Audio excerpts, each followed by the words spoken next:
sa larong running. Ako'y nakatayo, hinihintay yung pangalan ko. Siya rin nakapila katabi ng kanyang team. Maya-maya lang, tinawag na ako ng tagapagbigay ng signal. Narinig niya yung pangalan ko at agad siya yung nagsalita. Sa ka-team ko, tanong niya sino yung Eya, ka-team nyo? Ka-team ko naman tumatawa, bakit crush mo? Sa pila ng running, doon nagsimula ang lahat. Si Aljon at tanong tungkol sa akilalim. Mga biro ng ka-team, yung ngiti ni Madam. Ang umaga ng palaro, hindi ko malilimutan.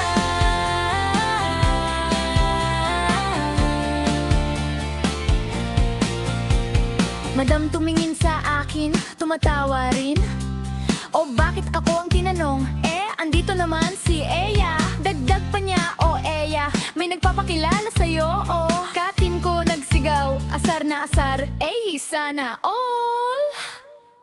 Hindi ako nakasagot, kinabahan talaga ako, pati mukha ko siguradong namula na. Biglang tumunog yung signal, nagsimula na ang laro. Ngunit sa isip ko laging nandun yung boses ni Aljon. Sa pila ng running, doon nagsimula ang lahat. Si Aljon at tanong tungkol sa akila. Mga biro ng ka-team, yung ngiti ni Madam. Ang umaga ng palaro, hindi ko malilimutan. Yung init ng umaga, yung sigaw sa palaro.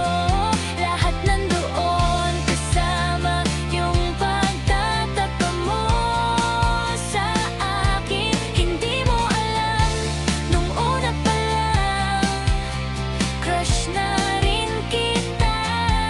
Kahit hindi ako nagkapagsalita noon. Sa pila ng running, sa palarong Bicol, doon tayo nakita, si Aljon at ako.